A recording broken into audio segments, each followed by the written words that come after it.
Assalamualaikum warahmatullahi wabarakatuh. Hari ini kita menginjak di pertemuan minggu ketiga dan saya akan membahas tentang sifat mekanika material. Untuk melakukan pemilihan material yang tepat, maka kita itu butuh mengetahui sifat-sifat dari suatu material. Nah, sifat-sifat penting dari material ini bisa juga ditinjau dari berbagai bidang ilmu ya, misalnya ada sifat kimia yang berkaitan dengan reaksi kimia, ataupun sifat fisik yang berkaitan dengan struktur mikro penyusun dari suatu material. Nah, sifat mekanik ini merupakan salah satu sifat yang penting untuk dipelajari, karena sifat mekanik itu merupakan sifat suatu material yang dikaitkan dengan kemampuan material untuk menahan beban. Jadi, pada saat kita ingin tahu bagaimana sifat mekanik dari suatu material, maka si material tersebut itu akan diberikan beban atau gaya. Kemudian kita melihat bagaimana respon atau deformasinya. Nah, untuk beban itu sendiri, itu bisa berbagai jenis ya, bisa bebannya itu statik, kemudian bisa impact, ataupun bisa bersifat dinamik. Kemudian untuk sifat mekanika material sendiri, itu ada kekuatan, kemudian ada impact, kelelahan, kekerasan, dan ketahanan aus. Berikutnya ada tegangan dan regangan. Di sini kita lihat ada beban statik. Beban statik atau beban statis itu merupakan beban yang mengalami perubahan relatif lebih lambat seiring berjalannya waktu. Nah, apabila beban statis ini diberikan kepada suatu material secara seragam ya di permukaannya seperti itu, maka kita bisa mengamati perubahan bentuk dari suatu material, atau bisa kita lihat bagaimana material tersebut mengalami deformasi setelah mendapatkan beban tersebut. Nah, dari deformasi ini kita itu bisa mengetahui bagaimana perilaku mekanik dari suatu material. Nah, ada 3 jenis beban yang biasanya bisa kita berikan ya kepada suatu material. Ada tensile load. Tensile load ini berarti kita memberikan beban berupa tarik-menarik ya di kedua sisinya. Kemudian ada beban kompresi. Kalau beban kompresi itu berarti kita memberikan gaya tekan ya di kedua sisinya. Dan yang ketiga itu adalah shear strain. Jadi kita berikan suatu gaya dan kita lihat bagaimana si material ini itu mengalami pergeseran permukaan. Nah, selain deformasi yang tadi yang sudah saya jelaskan, ada deformasi yang disebabkan karena gaya tarik, kemudian ada deformasi yang disebabkan karena adanya gaya kompresi, dan ada deformasi berupa pergeseran suatu permukaan. Nah, ada juga yang namanya deformasi yang diakibatkan karena adanya momen puntir atau torsional deformation. Nah, pergeseran ini bisa kita amati apabila suatu batang itu dibebani oleh momen puntir di kedua sisinya ini ya, maksudnya di sisi-sisinya ini. Nah, jadi momen ini itu akan menghasilkan rotasi terhadap sumbu longitudinal dari batang. Pada saat kita menguji suatu material, kita itu bisa mengetahui berapa sih tekanan atau pembebanan yang diberikan kepada material tersebut. Nah, tekanan kalau di material itu definisinya adalah seberapa besar intensitas beban yang didistribusikan dalam material yang menghambat perubahan bentuk. Nah, tekanan ini atau nama lainnya itu adalah stres, atau bisa juga kita gunakan terminologi tegangan. Untuk pengujian tarik dan kompresi itu bisa kita hitung dengan membagi beban.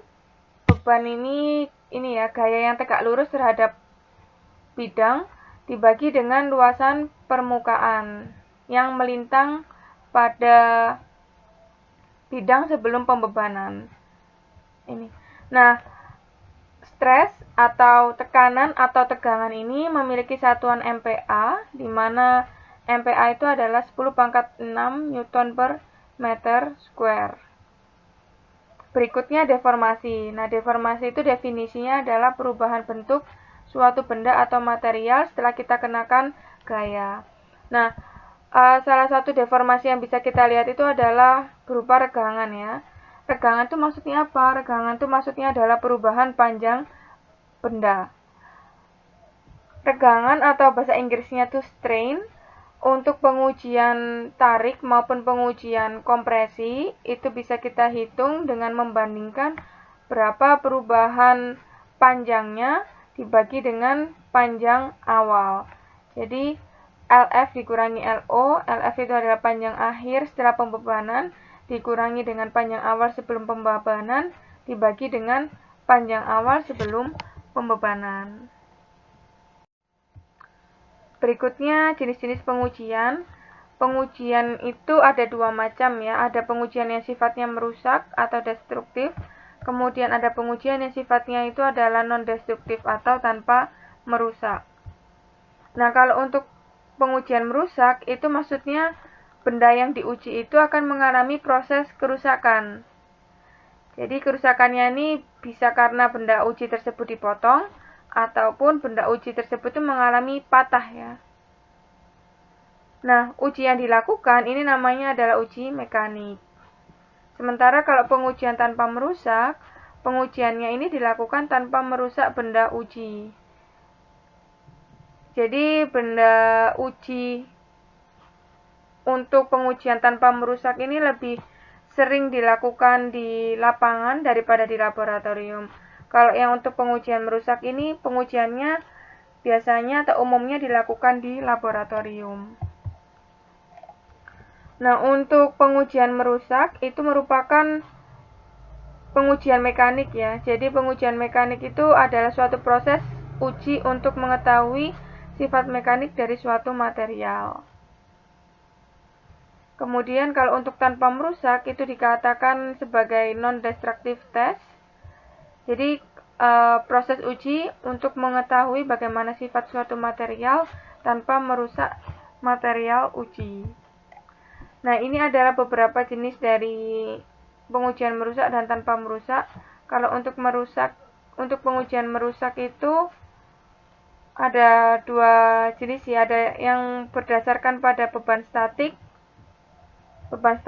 Beban yang perubahannya lambat ya. Ada uji tarik, kemudian ada uji keras, ada uji bentur, dan ada uji mulur. Kemudian kalau didasarkan pada beban dinamik atau beban yang senantiasa berubah, itu ada pengujian lelah. Nah, sementara kalau untuk pengujian tanpa merusak ada banyak ya, ada visual test, ada ultrasonic test, liquid penetrant test, dan sebagainya. Selanjutnya, pengujian tarik atau tensile test. Pengujian tarik ini merupakan salah satu pengujian yang merusak material. Nanti saya akan jelaskan kenapa kok dia bisa merusak. Nah, tujuan melakukan pengujian ini adalah untuk mengetahui sifat material terhadap beban tarik. Prinsip kerjanya adalah benda uji itu ditarik dengan gaya dan kecepatan tertentu. Gayanya ini relatif lambat ya. Kemudian kita amati bagaimana pertambahan panjang benda uji, kemudian datanya itu dicatat oleh suatu mesin. Nah, penarikan ini dilakukan sampai benda putus. Nah, benda atau material yang putus ini kan dikatakan sebagai material yang rusak ya, sudah nggak bisa lagi digunakan. Oleh karena itu, pengujian tarik ini dinamakan pengujian yang merusak, karena merusak benda uji. Kalau kita punya batang, kemudian batang tersebut itu kita tarik dengan menggunakan gaya tertentu, seperti itu ya, gaya tarik ya pastinya. Dan kemudian kita amati bagaimana perubahan panjangnya, maka pengujian dengan menggunakan tahapan tersebut merupakan pengujian yang dinamakan sebagai pengujian tarik atau tensile test. Nah, di sini kita lihat kalau benda ini mendapatkan gaya tarik seperti ini ya, maka akan ada perubahan panjang. Jadi perubahan panjangnya nih kita amati lebih ini ya, lebih besar ya panjangnya ini. Panjang dari benda yang sudah mengalami proses pengujian tarik. Nah, pada saat kita menguji bendanya, biasanya kita memberikan suatu ukuran ya, atau suatu patokan. Kita kasih titik-titik biasanya. Nah, ini titik ini menunjukkan panjang pengukuran. Kemudian di sini ada juga jarak antara shoulder ini ya, atau sisi-sisi dari benda uji tersebut. Kemudian di sini juga ada yang namanya diameter.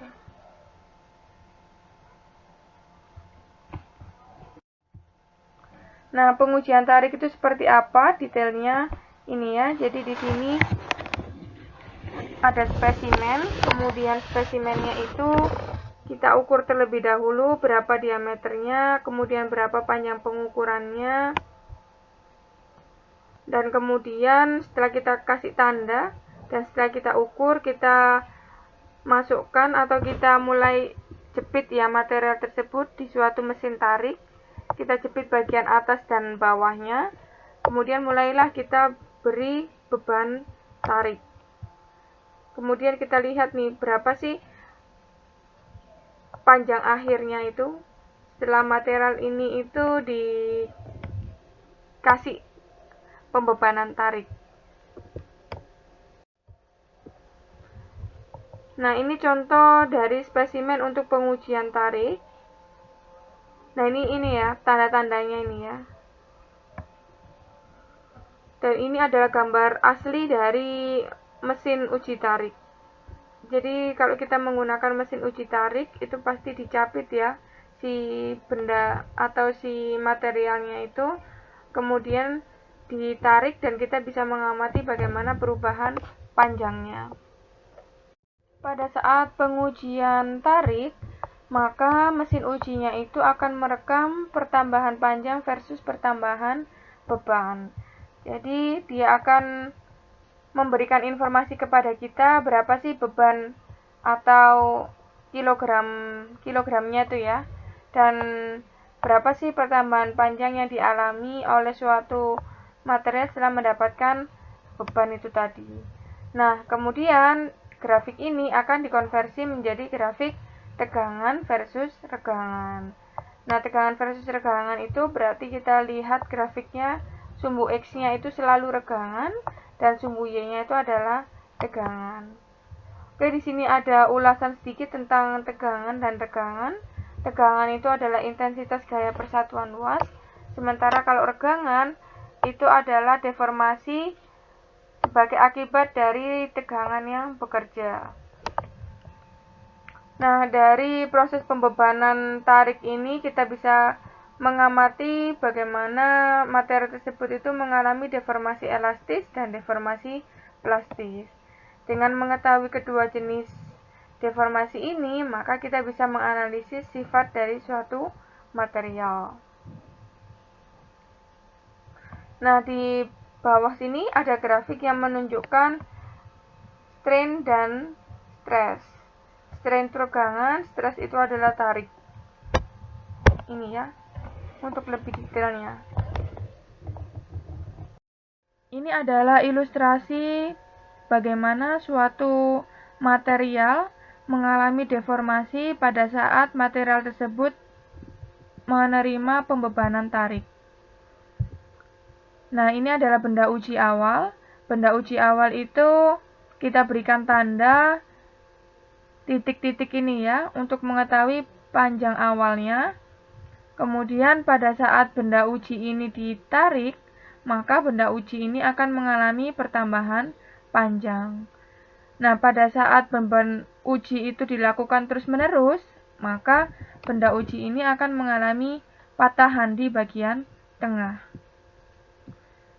Kemudian kalau kita ingin menggambarkan data yang sudah dihasilkan oleh mesin ya, datanya itu berupa perubahan panjang.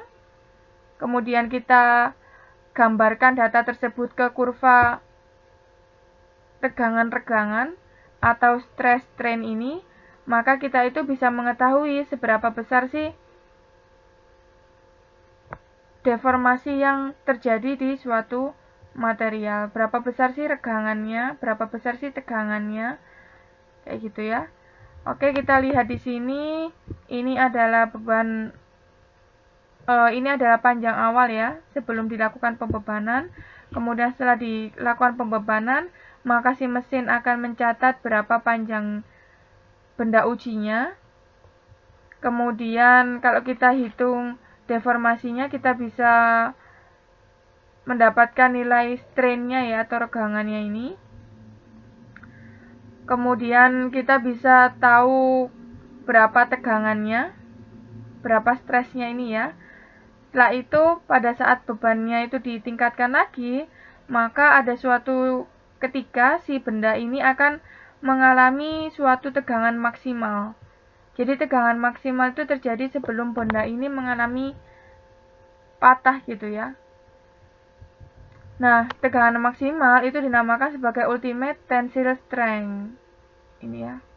Ini berarti tegangan yang paling puncak, paling maksimal. Setelah itu pada saat beban ini dilanjutkan lagi, maka akan muncul yang namanya neck atau leher ini ya. Nah, kalau diteruskan lagi, maka neck ini akan menimbulkan patahan ya. Nah, seperti ini. Ini berarti sudah masuk ke fase terakhir dari proses pembebanan tarik ini. Nah, dengan melakukan pengujian tarik ini, maka kita bisa tahu bagaimana sih sifat mekanik dari suatu material. Berikutnya yaitu deformasi elastis. Deformasi elastis itu adalah proses perubahan benda di awal pembebanan, biasanya dengan menggunakan beban yang rendah. Nah, deformasi elastis itu menunjukkan bahwasannya nilai tegangan itu sama dengan nilai regangan. Konsep ini sebenarnya sudah dijelaskan di hukum pegas yang sudah kalian pelajari di SMA, yaitu di hukum Hooke. Hukum Hooke itu tau sama dengan E besar dikalikan dengan epsilon. E besar itu adalah modulus elastisitas. Nah, kalau kita lihat dari grafik tegangan-regangan, modulus elastisitas itu adalah kemiringan ini ya. Nah, ini. Jadi slope-nya atau kemiringannya ini bisa diwakilkan oleh nilai dari modulus elastisitas. Nah, modulus elastisitas itu juga disebut dengan modulus Young, memiliki satuan Pascal atau Newton per meter square. Nah, nilai dari modulus Young ini merupakan gambaran dari kekakuan material atau stiffness bahasa Inggrisnya ya. Jadi, semakin besar nilai E-nya, maka kemiringan grafik itu akan semakin curam. Atau material itu adalah material yang kaku. Nah, apabila pengujian tarik dilakukan dengan menambahkan beban secara perlahan-lahan, maka mula-mula itu akan ada pertambahan panjang yang sebanding dengan penambahan gaya yang bekerja. Nah, maksudnya gimana? Nah, ini ya. Jadi maksudnya itu adalah terjadi pertambahan panjang yang berbanding lurus dengan penambahan beban. Nah, batasnya itu adalah sampai di titik P ini. Nah, P ini adalah proportional limit. Ini ya, atau batas kesebandingan. Jadi kita lihat bersama di sini dari awal sampai sini ya. Dari awal di titik 0 sampai di titik P ini kita lihat bahwasannya memang terjadi kesebandingan antara pertambahan panjang dengan penambahan beban. Nah, kesebandingan di sini tuh maksudnya gimana? Maksudnya itu adalah pertambahan beban yang sama akan menghasilkan pertambahan panjang yang sama. Nah, akan tetapi pada suatu saat itu terjadi pertambahan panjang tanpa adanya penambahan beban. Jadi tiba-tiba si materialnya ini bertambah panjang dengan sendirinya. Nah, pada saat itu si batang ini mengalami yield atau luluh. Nah, yield atau luluh itu dilihat di sini ya. Di sini ada tau Y, lah ini namanya adalah tegangan yield atau tegangan luluh.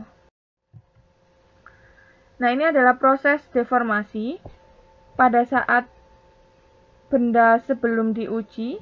Kita lihat di sini struktur dari butirannya itu rapat ya. Kemudian pada saat bendanya itu mulai dibebani dengan sedikit pembebanan, maka butirannya ini akan mengalami regangan. Ini ya, terlihat mulai meregang. Dan juga kalau kita lihat secara makro, maka akan terjadi penambahan panjang di sini. Kemudian pada saat pembebanan itu tidak dilakukan kembali atau saya kembalikan ke posisi semula, maka si struktur mikronya dari ukuran butiran ini terlihat kembali ke posisi awal. Ini ya. Nah, inilah yang namanya deformasi elastis. Jadi deformasi elastis itu adalah deformasi yang tidak mengakibatkan perubahan bentuk secara permanen. Itu ya. Jadi kalau elastis itu maka perubahannya itu akan tidak permanen. Jadi pada saat kita berikan beban, benda itu akan mengalami deformasi. Kemudian pada saat kita hilangkan beban tersebut, benda tersebut itu akan kembali ke bentuk semula. Nah, di sini ada dua jenis elastis ya, ada linear elastis, ada non-linear elastis. Kalau linear elastis ini berarti pertambahan panjangnya dengan penambahan gayanya itu mengikuti garis linear ya. Jadi kita bisa tahu polanya. Polanya ini terlihat jelas antara regangan dan tegangan. Sementara kalau non-linear itu pola antar kedua parameter tegangan dan tegangan ini tidak terlihat secara jelas ya. Nah, ini kan tidak secara jelas, tidak mengikuti garis linear sehingga dikatakan sebagai non-linear elastik. Tapi sama aja, kedua hal ini kalau kita hilangkan bebannya pasti mereka akan kembali ke bentuk awal. Pada saat suatu benda uji mengalami pembebanan tarik, maka si benda uji itu akan mengalami perubahan bentuk. Nah, kita itu bisa melihat perubahan bentuk di dua sumbu ya. Kalau di sini itu bisa di sumbu Z, kemudian atau bisa juga di sumbu X atau Y. Nah, kalau di sumbu Z itu berarti kita melihat perubahan panjang ke arah vertikal, sementara kalau untuk perubahan panjang di sumbu X atau sumbu Y, itu perubahannya ke arah horizontal. Nah, untuk perubahan arah ke arah perubahan bentuk, perubahan panjang ya ke arah vertikal, itu dikatakan sebagai positive strain atau regangan positif. Kenapa seperti itu? Karena nilai panjangnya itu lebih besar daripada nilai panjang awal. Sementara kalau untuk ke arah horizontal, kita lihat perubahan ketebalannya itu menjadi lebih kecil ya, lebih tipis kan, seperti itu untuk ketebalannya ini ya. Jadi bisa dibayangkan kalau kita menguji batang itu ditarik kedua sisinya, maka di suatu titik itu akan mengalami pengurangan diameter. Nah, itu sama aja seperti ini ya. Jadi dia akan mengalami pengurangan ketebalan. Oleh karena itu, untuk di sumbu X atau sumbu Y atau di bidang horizontal, kita lihat regangannya itu adalah regangan negatif. Nah, Untuk menghitung seberapa besar sih perbandingan antara regangan di arah vertikal dengan horizontal, itu kita bisa menggunakan rasio Poisson. Ini ya. Nah, rasio Poisson itu kita tuliskan seperti ini. V sama dengan minus epsilon X dibagi dengan epsilon Z. Nah, nilai epsilon X ini juga bisa diganti dengan epsilon Y. Untuk beberapa jenis material itu pasti akan menunjukkan nilai Poisson rasio yang berbeda-beda. Kalau untuk logam itu nilainya 0,33, kalau untuk keramik 0,25, sementara untuk polimer itu besarnya adalah 0,4. Untuk unitnya, untuk V ini tidak memiliki unit ya, atau dimensionless. Nah, material yang elastis itu merupakan material yang memiliki kekakuan ya. Untuk aplikasi dari material kaku ini sangat mudah dijumpai di sekitar kita. Misalnya adalah dalam pembuatan jembatan, kemudian pembuatan tower maupun pembuatan gedung bertingkat, itu kita pasti butuh material yang memiliki kekakuan yang tinggi. Kenapa seperti itu? Karena harapannya ketika benda tersebut itu mengalami pembebanan, misalnya jembatan, ketika jembatannya itu dilewati oleh banyak orang, dilewati oleh mobil ataupun truk, si jembatan tersebut itu tidak akan mengalami deformasi yang permanen gitu ya. Tidak akan mengalami perubahan bentuk. Jadi setelah dilewati oleh beban tersebut, maka jembatan tersebut itu bisa kembali ke bentuk semula. Berikutnya, deformasi plastis. Logam itu memiliki deformasi elastis yang kecil, yaitu sekitar 0,005. Maksudnya apa? Maksudnya, jika logam tersebut dikenai beban, maka dia itu memiliki kecenderungan untuk kembali ke posisi semula, kembali ke bentuk semula itu sangat rendah. Ini ya. Jika terus-menerus beban itu kita berikan, maka si logam ini akan mengalami deformasi secara kontinu kan ya, sehingga nantinya tegangan itu nilainya tidak sama dengan regangan. Nah, sehingga apa? Sehingga hukum Hooke itu tidak berlaku. Masih ingat nggak hukum Hooke? Hukum Hooke itu adalah hukum tentang gaya yang diakibatkan oleh sifat elastisitas dari sebuah material ya. Jadi hukum Hooke ini hukum yang menyatakan tentang sifat elastisitas. Oleh karena itu, kalau untuk logam, hukum Hooke ini tidak berlaku karena dia memiliki deformasi elastis yang sangat kecil. Nah, deformasi apa yang cocok untuk yang merepresentasikan dari material logam ini? Yaitu deformasi plastis. Deformasi plastis ini sifatnya adalah permanen. Jadi material atau benda tersebut itu tidak dapat kembali ke bentuk semula. Berikutnya adalah ilustrasi dari deformasi plastis. Kalau ada suatu benda yang akan diuji, maka struktur mikronya akan seperti ini ya. Tapi pada saat benda tersebut itu dikenai suatu beban, bebannya itu yang menyebabkan benda ini itu mengalami deformasi elastis dan plastis, maka terjadi perubahan pada butirannya ya. Jadi ikatannya itu akan meregang dan juga akan ada pergeseran di sini. Pergeseran seperti apa? Nah, ini kan aslinya titik yang ini itu kan di atas ini ya. Nah, ini akan bergeser ke posisi yang lain. Nah, ini maksudnya adalah deformasi plastis. Ini ya. Nah, sementara kalau beban ini saya hilangkan, maka beban ini itu tidak bisa menyebabkan benda ini kembali ke posisi semula. Jadi benda ini akan mengalami deformasi plastik. Taunya dari mana?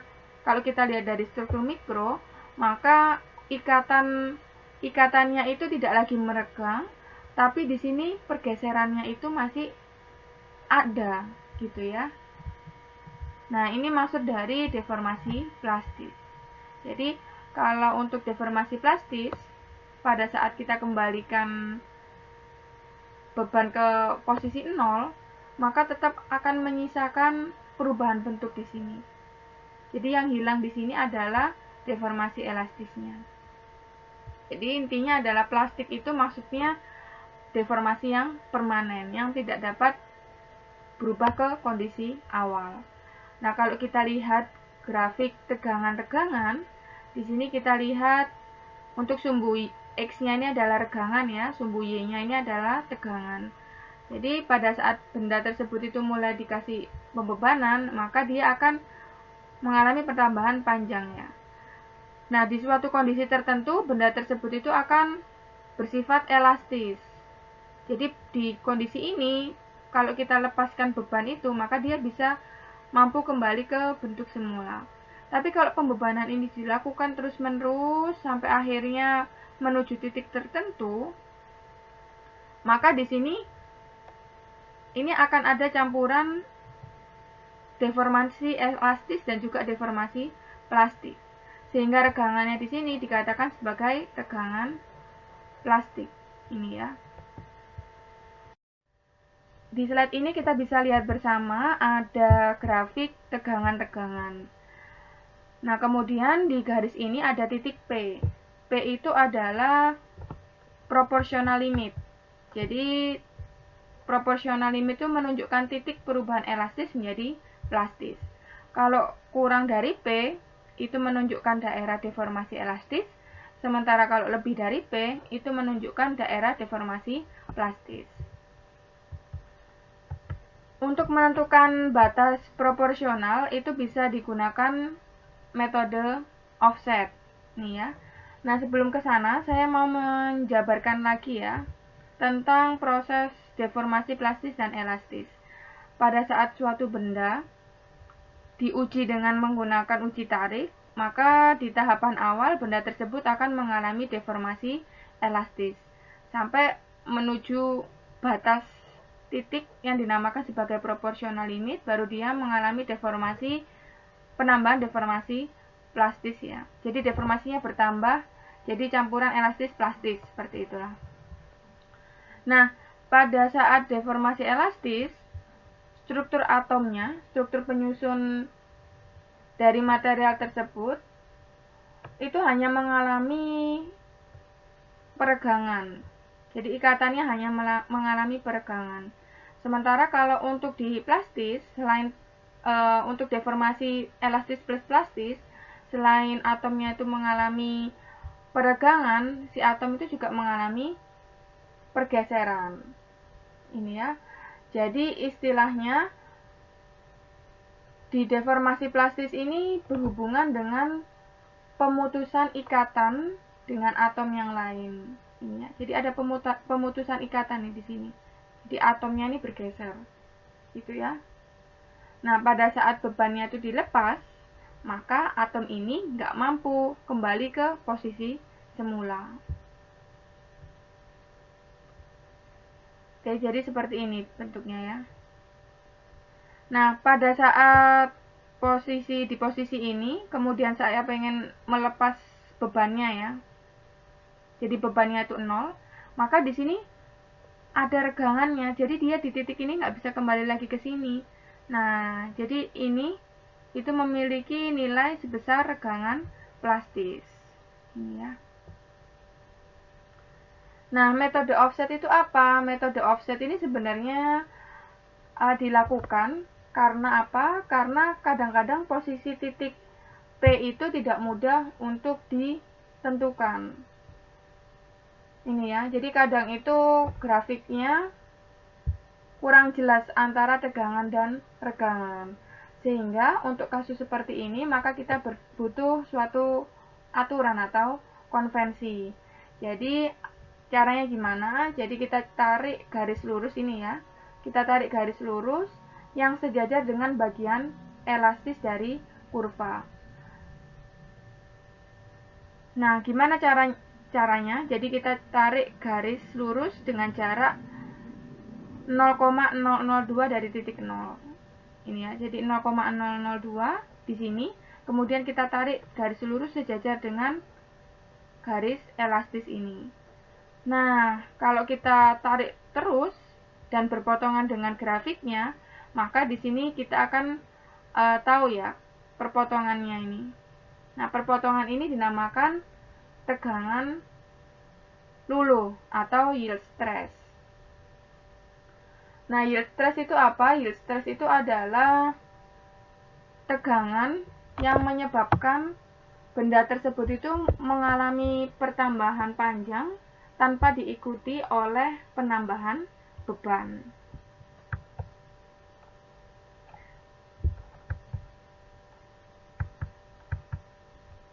Itu ya. Nah, jadi ini.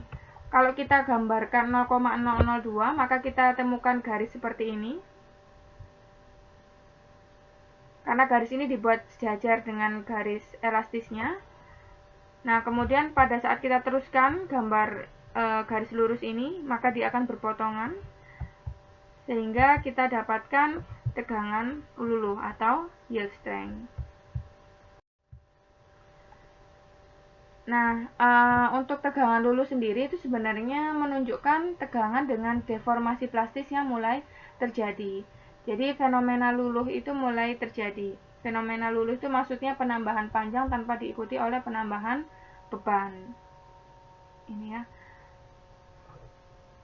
Nah, kemudian kita tahu dari penjelasan sebelumnya ya, nilai 0,002 itu adalah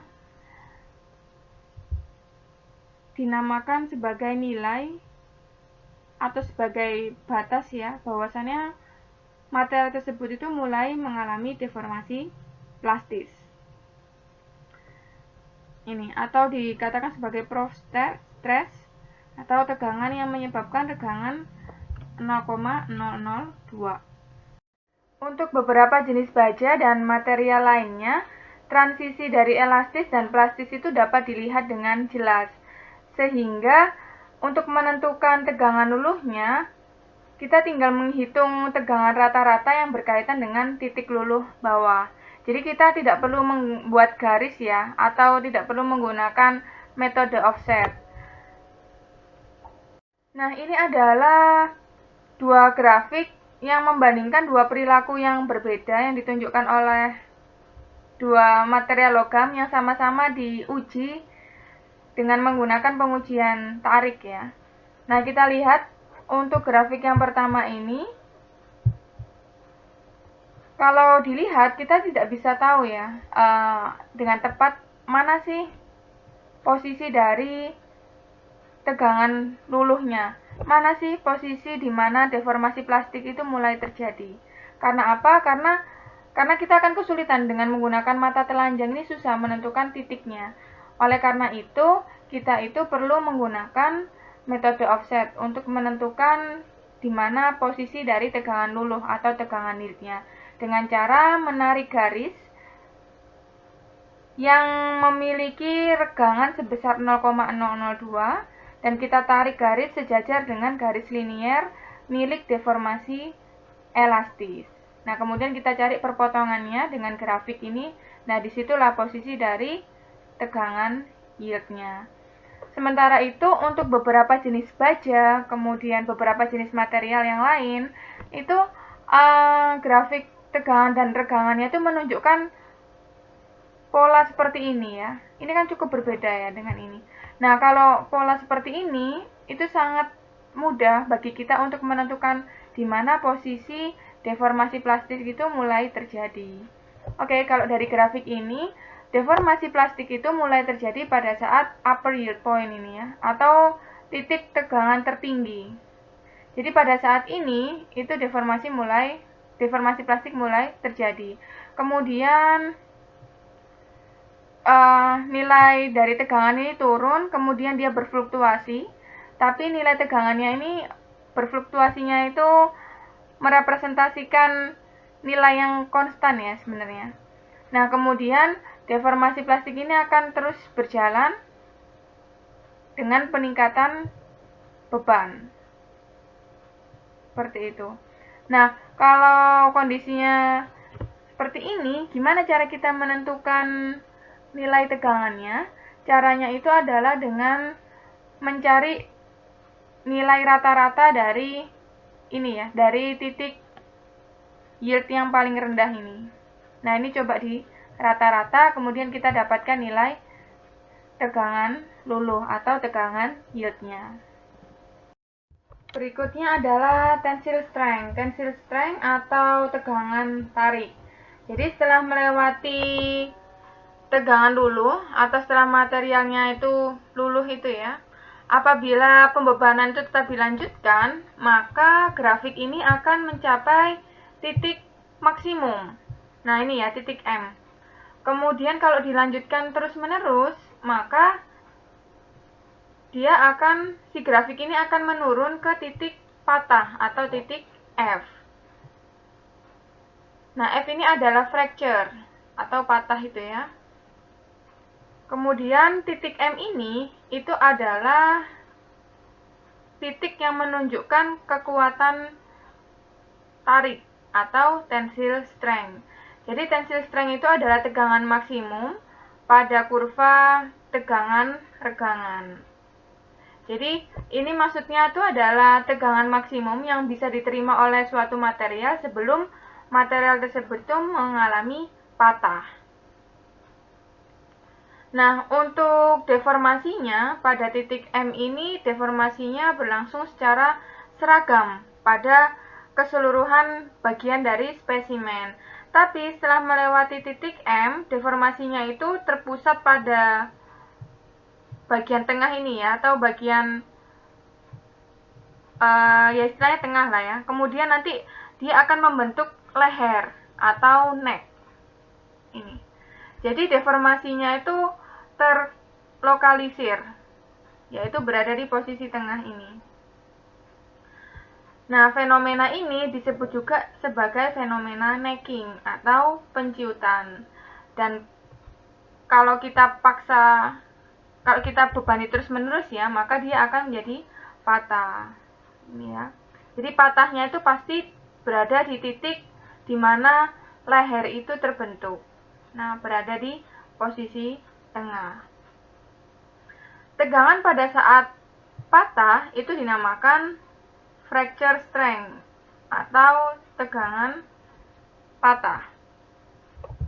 Kemudian untuk kekuatan tarik ini nilainya itu bervariasi dari 50 megapascal atau sekitar 7000 psi. Ini untuk aluminium. Kemudian paling tinggi itu mencapai sekitar 3000 MPa atau 450.000 psi untuk baja ya, baja berkekuatan tinggi. Ini. Nah, biasanya kalau tahap perancangan kita itu menggunakan nilai tegangan luluh atau tegangan yield sebagai batasannya. Karena apa? Karena pada saat tegangan tersebut si material ini akan merespon gaya tarik tersebut. Jadi di material yang ada pada tegangan yield itu sudah mengalami deformasi, sudah mengalami perubahan bentuk yang tidak dapat kembali ke posisi awal. Jadi untuk proses pendesainan itu biasanya batasannya pasti menggunakan kekuatan luluh atau tegangan luluh itu ya. Jadi anggapannya bahwasannya di tegangan luluh itu material tersebut sudah mengalami deformasi plastis. Nah, ini adalah gambarannya ya. Oke, kita lihat di sini ada grafik atau kurva regangan tegangan. Kita lihat di sini logam mulai ditarik.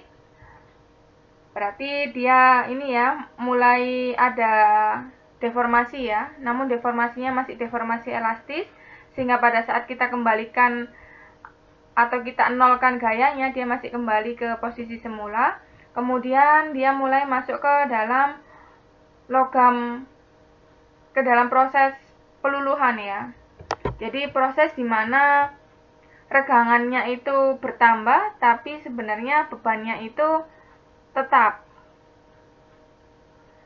Ini ya. Kemudian jika diberikan beban lagi, maka dia akan mencapai titik maksimum. Titik maksimum itu berarti titik di mana si beban tersebut itu sudah menerima beban maksimal ya. Kalau diteruskan lagi, beban tersebut pasti akan mengalami patah. Jadi istilahnya itu adalah tegangan maksimum sebelum material tersebut patah. Oke, setelah itu masuk lagi ya. Sebelum ke situ, nah ini di titik M ini sudah mulai muncul deformasi yang terlokalisir ya. Jadi deformasinya mulai fokus di bagian tengah aja. Kemudian ditambah lagi bebannya, kemudian di sini itu mengalami deformasi di bagian tengahnya ini, kemudian dilanjutkan terus mengalami deformasi sampai akhirnya di titik sini mulailah terjadinya patahan. Ini ya. Oke, jadi di sini proses pembentukan leher ini disebut juga dengan necking. Necking itu adalah penciutan pada daerah deformasi yang terlokalisasi. Gambar ini menunjukkan hasil dari pengujian tarik dari suatu material. Kalau kita amati di sini, material tersebut itu sudah menerima beban ya, kemudian sampai akhirnya material tersebut tuh mengalami patah. Nah, dari permukaan patahan ini kita bisa mengidentifikasi bagaimana karakteristik dari suatu material. Kalau misalnya permukaan ini berserabut dan juga berwarna gelap, maka material tersebut memiliki karakteristik ulet. Nah, sementara kalau permukaan patahan ini berbutir atau menunjukkan granular dan berwarna terang, maka material tersebut memiliki karakteristik getas. Getas itu menunjukkan material itu sebenarnya kuat, keras, tapi dia itu rapuh ya. Sebenarnya untuk merepresentasikan mana wilayah elastis dan mana wilayah plastis, kita tuh bisa menggunakan beberapa parameter.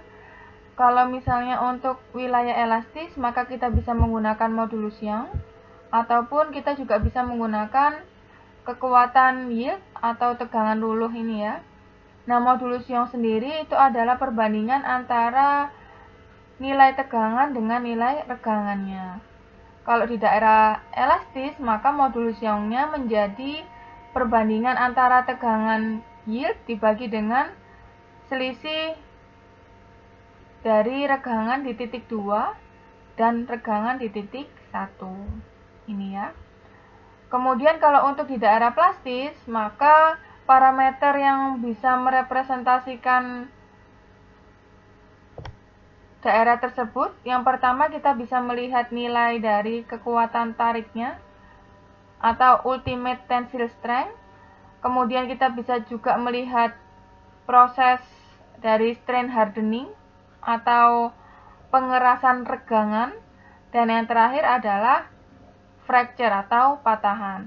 Jadi kalau ada material sudah melewati strain hardening, kemudian sudah melewati atau sudah mengalami tegangan maksimal dan juga sudah mengalami patahan, ya pasti benda tersebut atau material tersebut sudah mengalami deformasi plastis. Nah, ini untuk detailnya ya. Jadi dari diagram ini kita bisa melihat ada 4 bagian di sini. Yang pertama ada elastis, kemudian di elastis ini kita bisa lihat bahwasannya daerahnya ini paling kecil ya dibandingkan daerah yang lain. Kemudian ada yielding.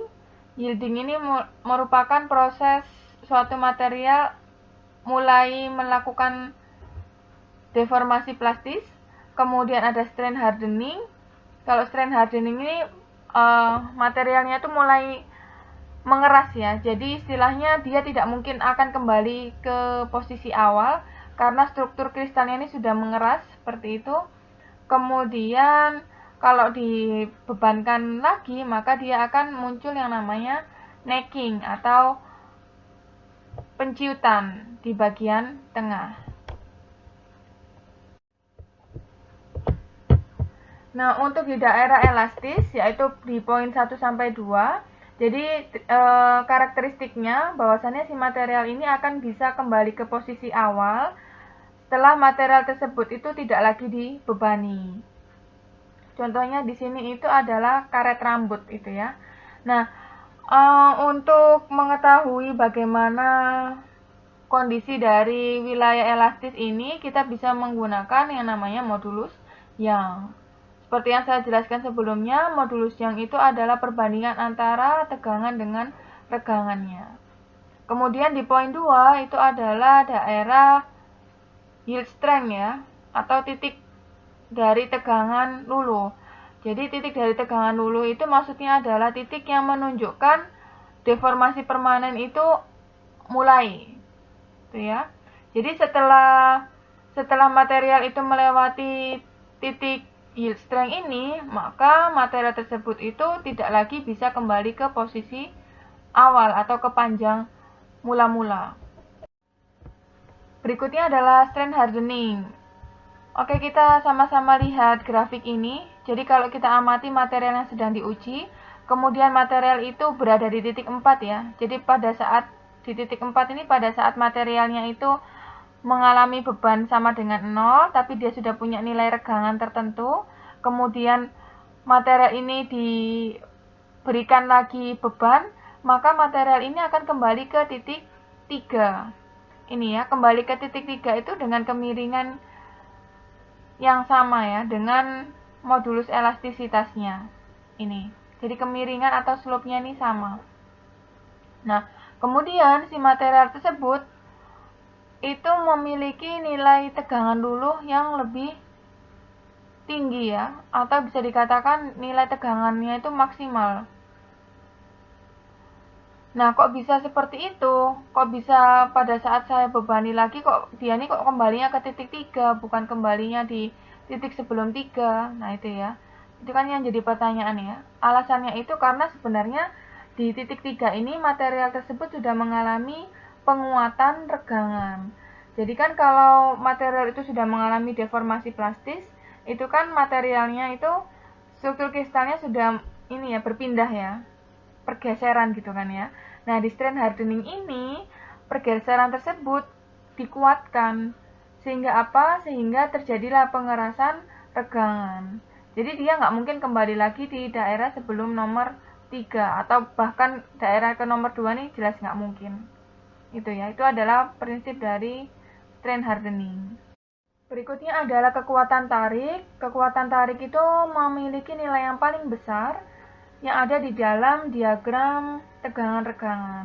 Nah, kekuatan tarik ini nama lainnya adalah ultimate tensile strength. Jadi kekuatan tarik itu menunjukkan beban maksimal yang bisa diterima oleh suatu material tanpa mengakibatkan material tersebut itu mengalami patah. Oke, kemudian tahapan yang terakhir yaitu fracture. Jadi kalau material di poin 3 itu terus-menerus ditarik, maka bebannya itu akan menurun dan mulai muncul necking atau penciutan di bagian tengah. Jadi deformasinya itu mulai terlokalisir di daerah situ ya. Kemudian lambat laun penarikan tersebut itu menyebabkan logamnya itu mengalami patah. Nah, fracture ini terjadi di poin 5. Oke teman-teman, terima kasih banyak atas perhatiannya. Jadi saya akhiri untuk materi hari ini. Hari ini kita sudah belajar tentang grafik tegangan regangan ya. Semoga kalian bisa memahami materi yang sudah saya bawakan. Mohon maaf jika saya ada salah. Wassalamualaikum warahmatullahi wabarakatuh.